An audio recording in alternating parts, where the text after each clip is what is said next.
Au-delà de l'image, nous rendons compte.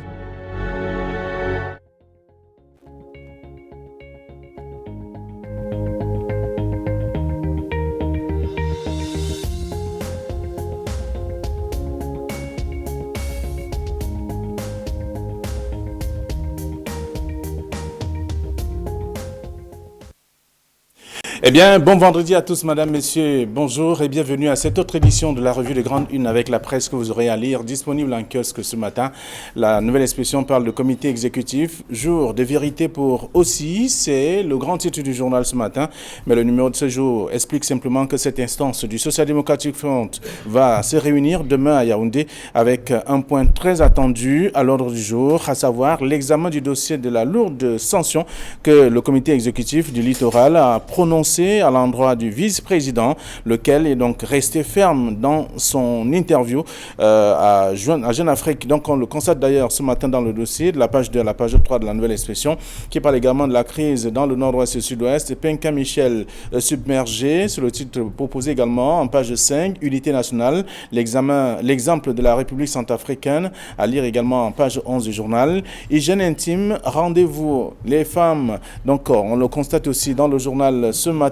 On parle également de délestage. Le Nord au secours. Le Cameroun veut installer notamment 30 MW de solaire modulaire dans le septentrion. C'est pour pallier justement le problème de coupure d'énergie électrique dans ces trois régions du pays. Ça a découvert également en page 7 du journal ce matin. L'Œil du ciel parle donc d'énergie solaire, des projets majeurs bloqués dans le Grand Nord. À lire ce matin également. On parle aussi de la chute du Faro avec les touristes qui sont donc de retour.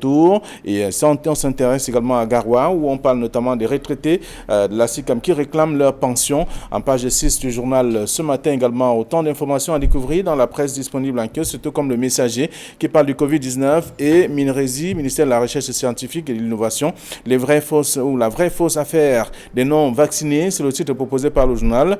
Le journal parle donc de ce rétropédalage du chef du Centre national d'éducation qui embrase d'ailleurs le ministère de la Recherche scientifique et de l'Innovation et crée la polémique. C'est en page 7 du journal Le Messager ce matin. On s'intéresse aussi à l'escroquerie cadastrale, Bia et la famille Sama ici au tribunal. C'est en page 6 du journal Le Messager ce matin. Le Messager s'intéresse également à la mairie de Banganté, le rôle trouble du prophète Dundé, à lire en page 4 de ce journal. Et on parle également des pistolets automatiques à Tangandi et flingue d'ailleurs les armuriers. Et le journal nous informé donc de la circulation illégale, notamment de ces armes. Le journal nous apprend que le ministre de l'administration territoriale suspend leur vente. C'est à lire dans le journal en page 9 du quotidien Le Messager de ce matin. Et puis mutation parle du Covid-19 en région avec les mesures passoires. C'est le titre proposé par le journal. Le journal fait savoir que les décisions des gouverneurs des régions visant à limiter notamment la propagation du virus donc sont aujourd'hui pour la plupart bafouées. Et là, on ne respecte pratiquement rien. C'est un dossier que le journal nous propose également ce matin. Le journal parle également de super maire et bien entendu maire de Yaoundé. Les coulisses même de la réunion de crise à lire en page 9 du journal en kiosque ce matin également. Le journal Le Quotidien Le Jour qui en kiosque parle également de Banganté. Pourquoi l'élection du maire a encore été reportée? Les coulisses de la session extraordinaire du conseil municipal tenue hier à lire en page 4 du journal ce matin. Le journal parle également de plus de 3000 armes à feu en circulation illégale au Cameroun. Le ministre de l'administration territoriale Paul Atangandi interdit justement la vente et tire la sonnette d'alarme. C'est à découvrir également dans le journal Le Jour de ce matin. Le journal est disponible en kiosque, tout comme le Soir hebdomadaire qui parle également de cette prolifération et circulation illégale, illicite donc des armes à feu. Le MINAT en guerre contre les promoteurs des armureries. Donc on le découvre également dans le dossier proposé par le journal. Le journal parle également de la lutte contre le transport clandestin. Ngalé Bibé suspend une dizaine d'agences de voyage à lire ce matin également. Et d'autres informations contenues dans le même journal. Le journal Économie parle donc de recherche scientifique. Pourquoi le Cameroun ne progresse pas? C'est la question aussi. Quelques éléments à lire dans le dossier proposé par le tabloïd de ce matin. Et puis Cameroun Tribune qui parle de communauté urbaine commune de Yaoundé. Inutile bataille donc à lire dans le dossier proposé par le numéro de ce jour. Vous dire simplement que conflit de compétences, difficultés de communication, entretien d'ailleurs des incompréhensions liées pour la plupart à l'interprétation des textes entre la commune urbaine et notamment les communes d'arrondissement. La tentative de conciliation engagée par le préfet d'Umfundi suscite beaucoup d'espoir chez les populations et qui ont hâte de voir les responsables municipaux abandonner justement les batailles et se consacrer à l'amélioration de leurs conditions de vie. C'est à lire le dossier ce matin de la page 6 à la page 7 du quotidien Cameroun Tribune en kiosque ce matin. Le journal parle également de l'hommage au couple présidentiel à découvrir dans le journal également en kiosque aussi ce matin. L'autre journal, c'est le Popoli qui est en kiosque qui parle également de l'opération épervier, Jérémy Ditab et notamment les milliards de la famille Fosso à découvrir ce jour également. D'autres informations contenues dans la plupart des tabloïds seront donc lues si vous faites un tour en kiosque. Et nous sommes vendredi, il faut le rappeler. Georges Semé est avec nous. Bonjour et bienvenue. Merci à vous, M. Nogo. Bonjour à vous. Bonjour à tous nos fidèles téléspectateurs. Merci d'être là, comme tous les vendredis. Camille, les bonjour. Flavia Balodougou, bonjour. Bonjour Georges Semé, bonjour téléspectateurs d'Equinox Télévision. Bonjour aussi à tous ceux qui ont participé au colloque qui s'est tenu pendant 2 jours sur les discours haineux et sur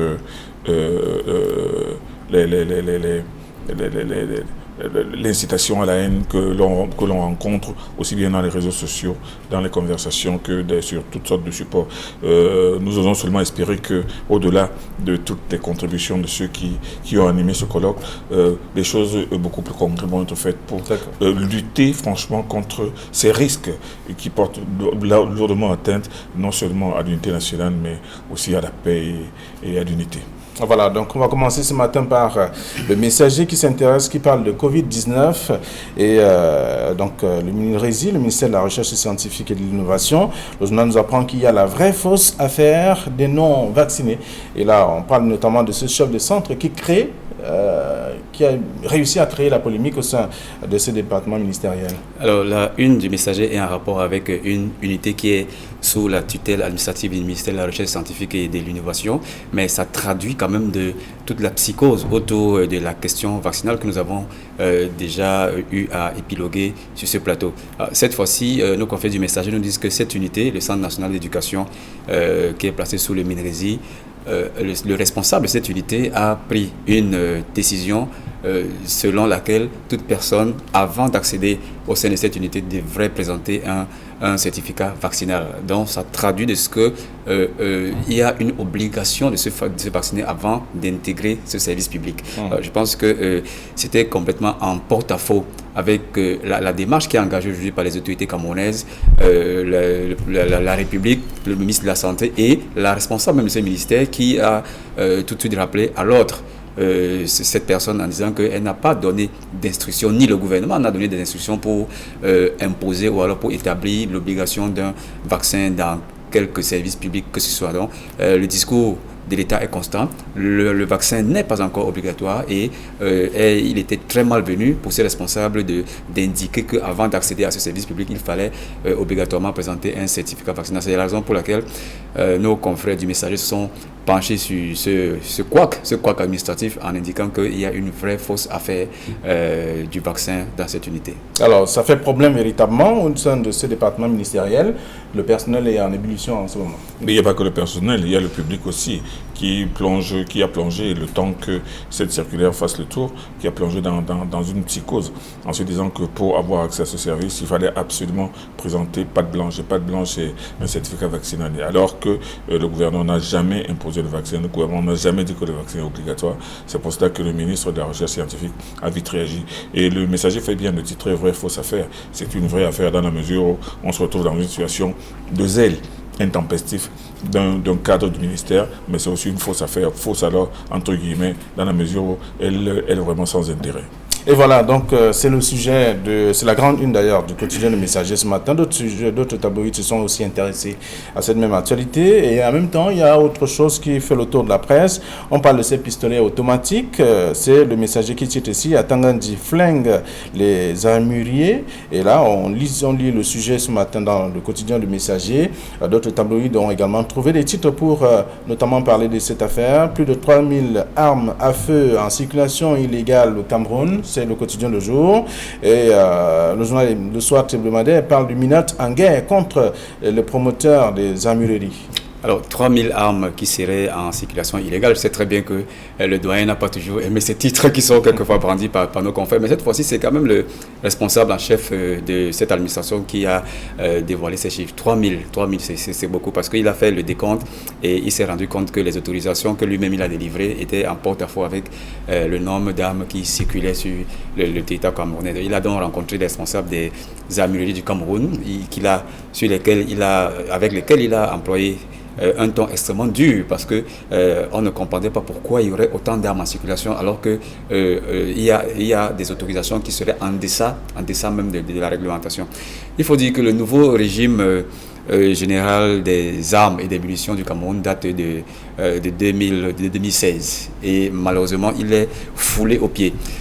Il y a eu une première restriction en 2018, au plus fort de la crise anglophone. Il y a eu une première restriction, mais elle a été levée progressivement avec les actions qui ont été engagées par l'administration, mais surtout avec un retour à la paix progressif dans les régions anglophones.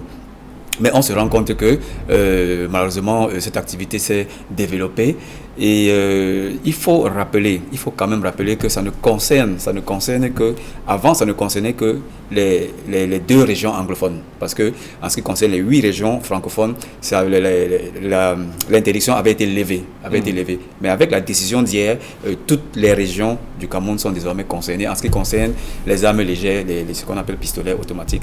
Donc c'est un problème sérieux et c'est exacerbé aujourd'hui par la crise anglophone, la porosité de nos frontières, mais je crois quand même que ce n'est pas tout le problème. On a souvent eu des chroniques de faits divers ici où on se retrouve avec un personnel habillé, pas un personnel habillé, ou alors si vous voulez un délinquant qui est arrêté en un braquage et il dispose d'un pistolet ou alors d'une arme qui serait censée appartenir à un corps habillé. Donc ça veut dire qu'il y a également une sorte de mafia au sein de nos administrations qui sont en charge de doter les personnes d'armes et qui loueraient leurs armes à des individus de mauvaise foi. Bien évidemment, on ne va pas oublier la porosité de nos frontières. La frontière avec le Nigeria est extrêmement poreuse, ce qui laisse entrer les armes de tout calibre, pas seulement les armes légères, mais également il y a certaines unités dans nos quartiers où on fabrique malheureusement des armes artisanales, des pistolets automatiques artisanales, et la plupart des agressions que l'on observe aujourd'hui, c'est du fait de ces armes artisanales qui sont fabriquées dans le quartier. Donc, il faudrait des actes de ratissage, de rafle, afin de pénétrer dans les quartiers et débusquer ces personnes qui fabriquent des armes artisanales. Alors, c'est un travail de titan qui est fait apparemment, on le constate d'ailleurs dans le journal ce matin aussi, que pratiquement 3000, c'est un chiffre effroyable. Jusque-là, si on parvient déjà à identifier plus de 3000 armes en circulation, ça devrait faire peur. Il faut dire que surtout entre les mains de ceux qui ne sont certainement pas habilités à les utiliser. Il faut dire que ce n'est pas la première action que le ministre Paul Atanga-Nji entreprend justement dans le contrôle des armes au Cameroun. Vous vous souvenez, Flavien Valendongo, qu'au lendemain de sa nomination à ce poste-là, bien qu'il soit aussi secrétaire national de la sécurité, il avait réuni les vendeurs d'armes. Il avait pris un certain nombre de mesures drastiques dans le sens de la réglementation de la vente des armes au Cameroun. Bon, il faut dire que ça avait créé un mouvement, ça avait suscité même de larges enquêtes et de larges entreprises, mais seulement, entre-temps, il s'est rendu compte que il y a toujours des armes en circulation, des armes qui sont vendues sans véritable autorisation, parce qu'il faut dire que tout individu peut demander l'autorisation de port d'armes, mais seulement cette autorisation est soumise à un certain nombre de contraintes administratives.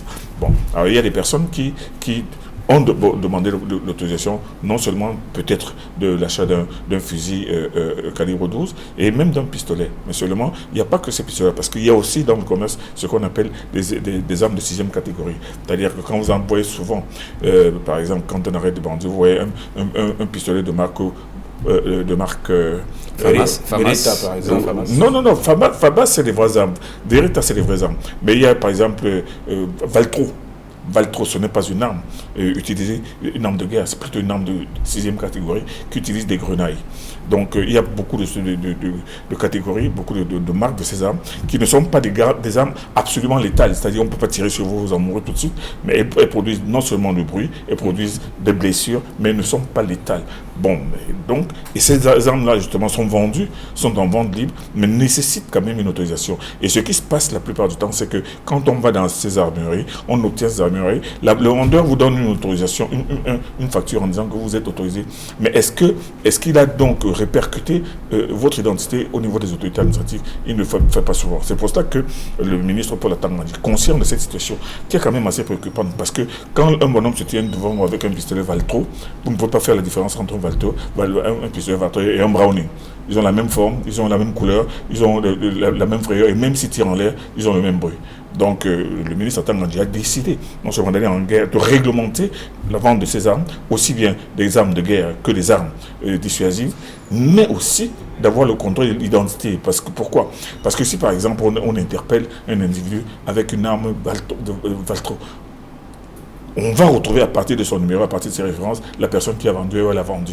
Si on interpelle quelqu'un qui a tiré sur une personne, qui a tué une personne, et qu'on identifie, on prend cette arme-là, on va l'identifier. Parce que la plupart des armes, certaines armes utilisées par exemple pour attaquer les gens, ont été régulièrement achetées, mais normalement n'appartiennent pas toujours, comme le dit Georges Séné, aux éléments de la police. Donc c'est une entreprise, une nouvelle forme de contrôle sur la circulation des armes au Cameroun que le ministre Paul Atanga dit, qui connaît très très bien les problèmes de sécurité entrepris là. Et vous avez vu à la télévision le nombre de participants, tous ces vendeurs d'armes qui sont là, qui ont compris à travers leurs commentaires et leurs impressions que c'est vraiment une nouvelle approche qui est prise maintenant par le MINET dans le sens de la réglementation, d'une meilleure réglementation de leur activité.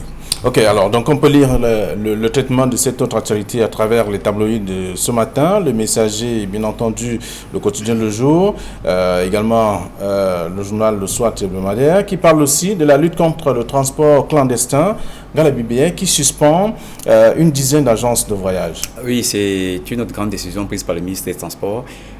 Cette fois-ci, c'est en rapport avec certaines agences de voyage qui ne garent pas, qui ne font pas des opérations d'embarquement et de débarquement et de garage dans les lieux agréés. Et tout le monde sait que la réglementation est claire là-dessus. Il faut avoir un terminal dans lequel ces opérations sont effectuées. Mais malheureusement, un bon nombre d'agences de voyage malheureusement ne respectent pas cela, et c'est en ça que le ministre des Transports a décidé de sévir en suspendant pour un certain temps ces agences de voyage qui jusqu'à la régularisation. Voilà, sont manifestement récidivistes, et ce n'est pas la première fois que ce type de décision est prise.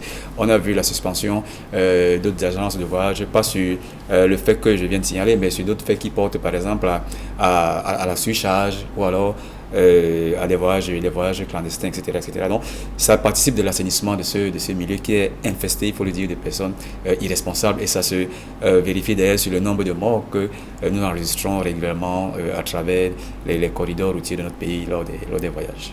Alors, ces agences de voyage ont tout de même des licences? Avoir des licences, toutes n'ont pas de licences, toutes n'ont pas des autorisations, et c'est pour cela que le ministre a frappé, parce qu'on a constaté que beaucoup de ces voyages opèrent dans la clandestinité la plus absolue, dans l'illégalité la plus parfaite. Ils n'ont même pas de gare. Donc c'est pour cela que le ministre des Transports, Ngali Bébé, qui a constamment l'œil sur justement ce secteur des transports, qui fait autant de bruit, autant de morts aussi, et qui est très peu respectueux de la réglementation, c'est pour ça qu'il a l'œil là-dessus. Il vient de frapper. On a vu, comme l'a dit Georges Sémé, beaucoup et même de grandes entreprises de transport interurbain qui ont été frappées. Mais cette fois-ci, on peut considérer que celles qui ont été frappées peuvent être classées dans la catégorie du menu fretin. On retrouve là des ferries voyage, les planètes voyage, les camarades voyage et tout ça. Donc des entreprises qui n'existent pas forcément, qui ont 2-3 IAS, 2-3 petits minibus, mais qui non seulement opèrent dans la clandestinité, mais cause des dégâts, parce que vous pouvez imaginer tout ce que cela peut causer comme inconvénient. Je pense que c'est une action de plus du ministère des Transports qui va dans le sens de protéger les Camerounais. Très bien. Alors qu'on va lire l'article ce matin dans le Soir hebdomadaire, et bien d'autres tabloïds aussi qui sont intéressés à ce même sujet. Alors, la Nouvelle Expression de ce matin parle du comité exécutif et parle de jour de vérité pour Joshua aussi. Ben, c'est un titre que moi j'ai trouvé assourdissant. Il est assourdissant et moi, je pense même inutilement assourdissant. C'est vrai qu'il y a un NEC qui se tient demain, mais je ne pense pas que ce NEC aura comme ordre du jour ou comme grand point de l'ordre du jour le problème de monsieur de l'honorable aussi. Cette grande rencontre du SDF se prépare depuis pratiquement une semaine, encore à certaines sources que j'ai rencontrées, qui disent que ça se prépare même au domicile même du chairman, et avec, bien entendu, autour de lui, son premier vice-président. Mais cette façon assez pernicieuse de vouloir démontrer que Joshua aussi est un problème à l'intérieur du SDF, et que la rencontre demain va en finir avec lui, moi je pense que c'est une fausse orientation, parce que vous savez très bien que quand on a parlé de cette comment on appelle ça là, contribution à la signature. Non, pas, c'est-à-dire de cette expulsion du député aussi. Il appelait ça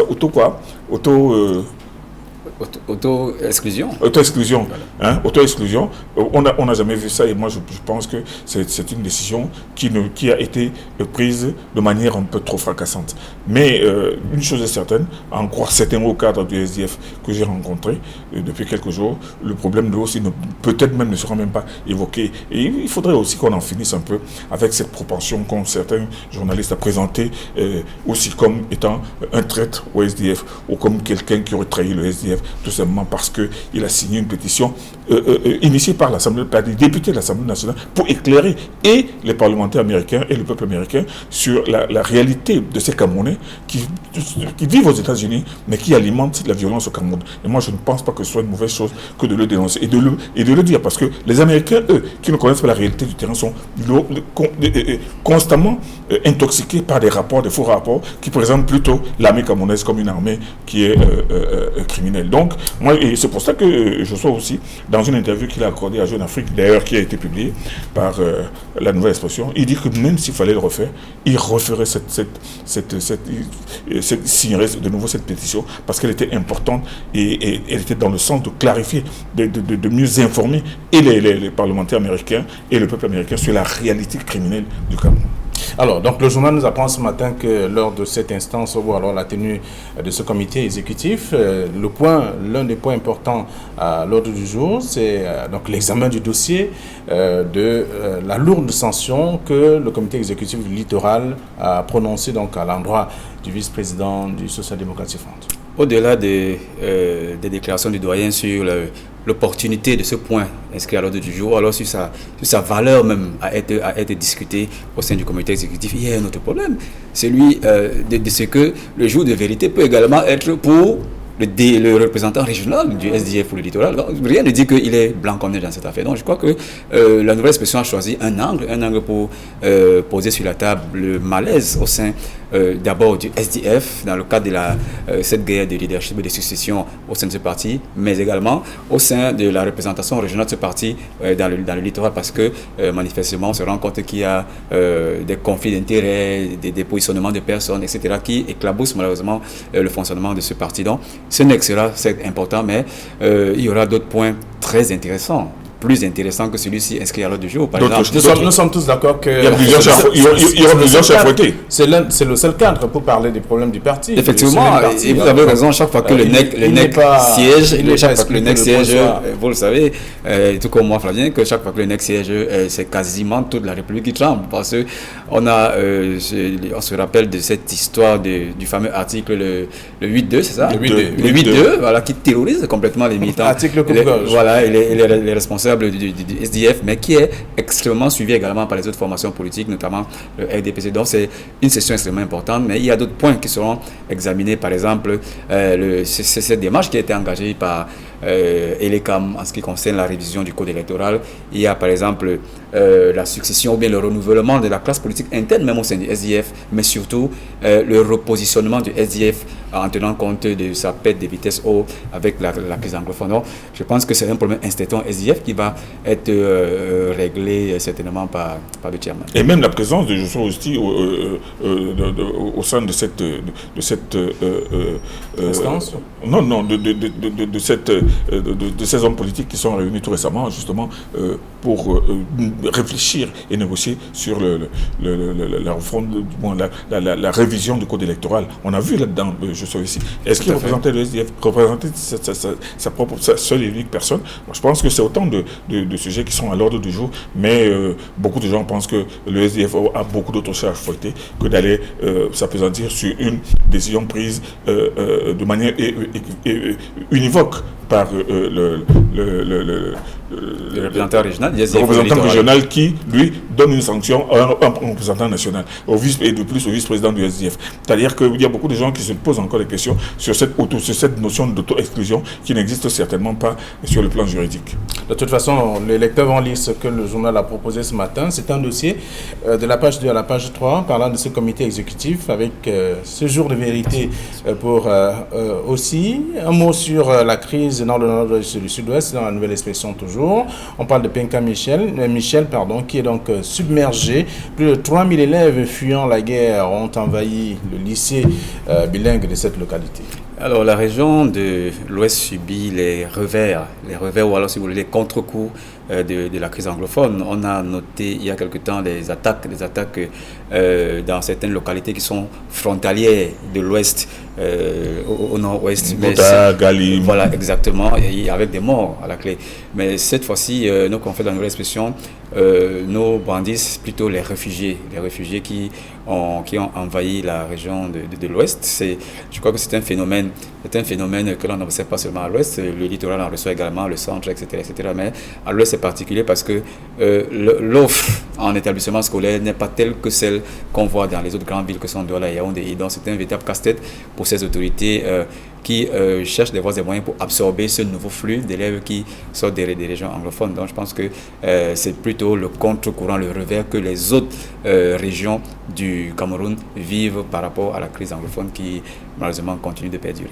Alors, c'est la conséquence de l'instabilité dans les régions anglophones. La conséquence du climat incandescent de la zone anglophone, c'est la conséquence de cette violence irraisonnée qui a été sur laquelle les gens ne se posent plus beaucoup de questions sur les initiateurs, sur les responsables et même sur les financiers. C'est une violence qui fait énormément de mal aux populations, énormément de mal à toute la région, énormément de mal même à l'État. Ce qui fait qu'aujourd'hui, on le voit très bien, la région de l'Ouest qui est limitrophe au Nord-Ouest est submergée non seulement de réfugiés internes, mais d'enfants qui ne savent plus à quel sens sauver, ni comment faire pour continuer à aller à l'école, malgré le fait qu'il n'existe même plus d'école chez eux. Donc, vous voyez bien que la nouvelle expression a tapé dans le mille en faisant un focus sur la situation de ces enfants et de ces parents qui sont obligés de se tasser et de procéder par toutes sortes d'expédients pour pouvoir non seulement avoir un toit pour dormir et surtout envoyer leurs enfants à l'école. Et c'est un reportage tout simplement saisissant. Très bien. Alors, en page 5 ce matin, plus de 3000 élèves fuyant la guerre ont envahi le lycée bilingue de cette localité, c'est-à-dire à Penka Michel. Dans le cadre de la crise anglophone, la nouvelle expression qu'il dit. Mutation de ce matin parle du Covid-19 et en région avec les mesures passoires. C'est le titre proposé par le journal pour parler justement de cette décision, des décisions prises par les gouverneurs des régions qui aujourd'hui sont floués carrément au pied. Oui, on parlait du Covid-19 avec le quotidien Le Messager. Mutation reprend cette même information. Une autre information entrée au Covid-19 sur les mesures passoires. Les mesures passoires pour s'opposer aux mesures barrières. Donc barrières et passoires, barrer et passer. Donc je crois que c'est un magnifique titre. Une fois de plus, nos confrères de Mutation. Juste pour traduire que les autorités administratives qui, en application des mesures prises par le gouvernement depuis 2020, ont pris certaines mesures dans les circonscriptions respectives, mais malheureusement qui n'arrivent pas à être respectées. Le cas de la région du centre, celle du littoral en l'occurrence. Et on voit au quotidien que ces mesures barrières qui consistent en un respect de la distanciation, à se laver la main ou alors à aborder un cache-nez ne sont pas respectées. Et surtout éviter les trop grandes... Effectivement, la jauge populaire où il ne faut pas avoir plus de un rassemblement de plus de 50 personnes dans certains milieux, malheureusement, ils ne sont pas respectés. Il faut rappeler que ces mesures sont toujours de vigueur. Peut-être on ne le rappelle pas assez. Depuis 2020, on pense que elles ont été levées, elles n'ont pas été levées, elles sont toujours en vigueur. Et en application de ces mesures générales, les chefs des régions des circonscriptions administratives prennent d'autres mesures. Mais on voit bien qu'elles ne sont pas respectées. Et dans les taxis, dans les marchés, dans les débits de boissons, etc., on voit bien évidemment des personnes totalement irresponsables. Et c'est ce qui fait qu'il y a des chiffres en augmentation sur la pandémie du Covid-19 aujourd'hui. Camille, il y a un mot pour sortir. Bon, le mot, c'est que la mutation a bien fait de mettre les photos de ces trois gouverneurs, de ces trois patrons de région. Et quand on sait avec quelle obstination le gouverneur Yves Adibois s'arrange à toujours rappeler aux gens de respecter ces mesures barrières qui sont qualifiées, Georges Sémé l'a dit, et de manière très, très fort géniale, de mesures passoires, moi je pense que les exhortations de ces gouverneurs sont toujours foulés au pied. Les gens ne respectent toujours pas les mêmes mesures édictées et par le gouvernement et maintenant et par les gouverneurs qui sont là pour leur dire que mais attention, c'est pour votre propre santé. Très bien, on va laisser le soin au lecteur d'aller lire, mais tout ce qu'on devrait faire, c'est respecter ces mesures barrières pour éviter que la maladie nous attrape. Alors, merci à vous, Georges Sémé, également à Camille Nélé. Je vous souhaite de passer un très bon week-end, surtout rendez-vous à la mosquée. Oui, mais n'oubliez pas que les prières de nuit doivent respecter. Non, elles ont été interdites. Elles ont été interdites justement dans le sens du respect des mesures barrières. Bon week-end à vous et à lundi 9h20. Bonjour.